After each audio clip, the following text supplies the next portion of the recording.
देश नीति केवल सच्ची और पक्की खबरें। दोस्तों, जो बीजेपी पार्टी महिला सशक्तिकरण की बात करती है, उस पार्टी के दिग्गज नेता और पूर्व जज रहे अभिजीत गंगोपाध्याय इकलौती देश की महिला चीफ मिनिस्टर की बोली लगाते हैं। जिस स्वाति मालीवाल के केस पे शाजिया इल्मी रो रही थी, जिस संदेश खाली की महिलाओं के लिए स्मृति ईरानी न्याय मांग रही थी, उसी पार्टी के संसद उम्मीदवार और पूर्व हाईकोर्ट जज उन्होंने, जिन्होंने तृणमूल कांग्रेस के खिलाफ न जाने कितने फैसले सुनाए, वो ममता बनर्जी को 10 लाख में बेचने की बात कर रहे हैं। इतनी ओछी हरकत कर रहे हैं। और दोस्तों, चुनाव आयोग कहां है?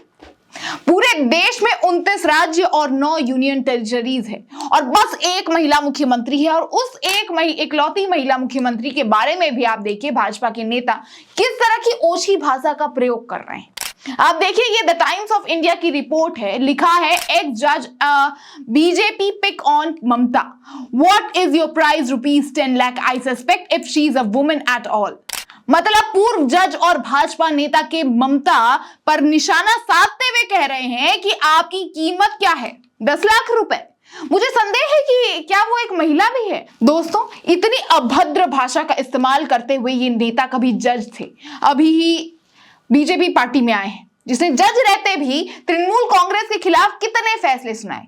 यहां तक कि एक केस जिसमें ममता बनर्जी और उनके भतीजे के खिलाफ एक केस था, शिक्षकों की नियुक्ति का केस इनको सौंपा गया था, उसकी जजमेंट ये कर रहे थे। और उस केस का इंटरव्यू केस चलते हुए के दौरान अभिजीत गंगोपाध्याय ने बंगाल के किसी छोटे मीडिया को दिया था, जिसमें अभिजीत गंगोपाध्याय को सुप्रीम कोर्ट के सामने शर्मिंदगी भी झेलनी पड़ी थी। उन्हें खुद सीजेआई डीवाई चंद्रचूड़ ने कहा था कि कोई जज को यह अधिकार नहीं है कि वो किसी भी केस की सुनवाई करते वक्त मीडिया में इंटरव्यू दे। दोस्तों, ऐसे कई मामले थे जिसमें अभिजीत गंगोपाध्याय के ऊपर आरोप लगा कि उन्होंने तृणमूल कांग्रेस के खिलाफ जानबूझकर जजमेंट सुनाए, जब वो बीजेपी में, खासकर जब उन्होंने ज्वाइन किया। लेकिन यहां आज वो एक जज नहीं है, लेकिन जिस पार्टी से ताल्लुक रखते हैं, भाजपा पार्टी, वो अक्सर महिला सशक्तिकरण की बड़ी बात करती है। खुद मोदी जी 2 नवरात्रि जो साल में आता है वो खुद रखते हैं, नारी शक्ति की पूजा करते हैं।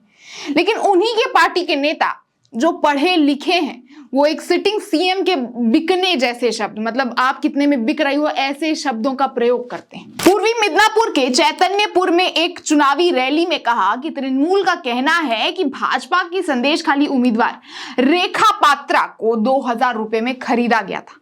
तो ममता बनर्जी, आपकी कीमत क्या है? 10 लाख रुपए।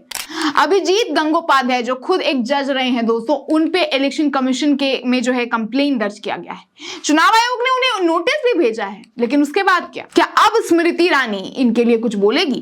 क्या स्वाति मालीवाल के लिए प्रेस कॉन्फ्रेंस पे रोती शाजिया इल्मी इनके ऐसे बयानों पे 2 शब्द कम से कम बोलेगी?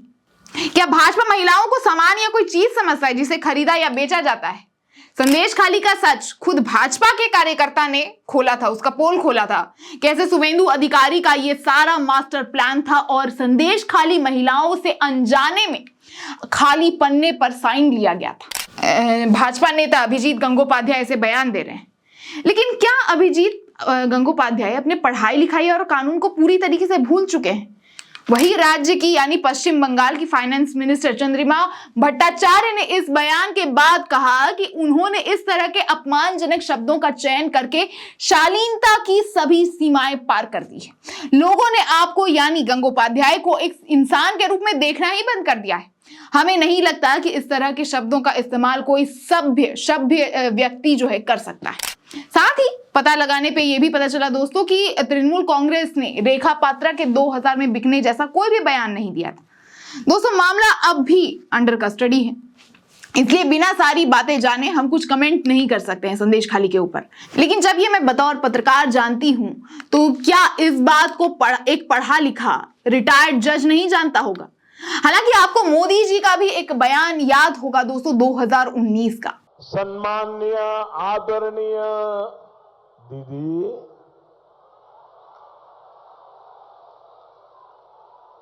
आदरणीय दीदी, ओ दीदी, इस तरह के टोन पे हालांकि प्रधानमंत्री मोदी को तृणमूल कांग्रेस ने खूब ट्रोल भी किया था। वैसे देखा जाए तो बतौर प्रधानमंत्री आप इस तरह के लहजे अपना सकते हैं या नहीं, ये आप बताइए।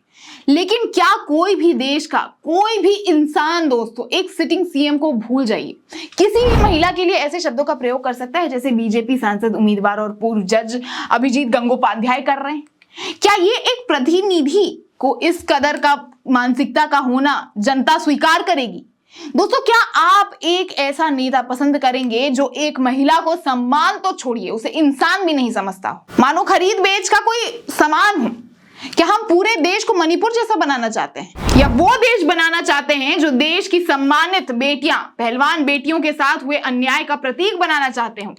बंगाल की पिछली लोकसभा चुनाव में दोस्तों भाजपा ने जहां 18 सीटें जीती थी, वैसे तो दोस्तों इस बार 2024 लोकसभा चुनाव में भाजपा संदेश खाली और ऐसे बयानों के बाद तो 10 सीटें भी मुश्किल से जीतने को दिखती है।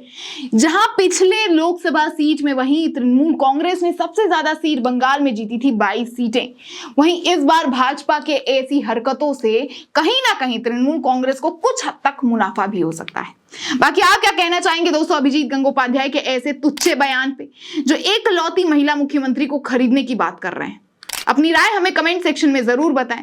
चैनल को शेयर करें, चैनल को सब्सक्राइब करें। वीडियो पसंद आए तो वीडियो को लाइक और ज्यादा से ज्यादा शेयर भी करें। आप देख रहे हैं देश नीति, मैं आपके साथ गेटी भाविया। देखते रहें सच्ची और बेबाक पत्रकारिता देश नीति के साथ। धन्यवाद।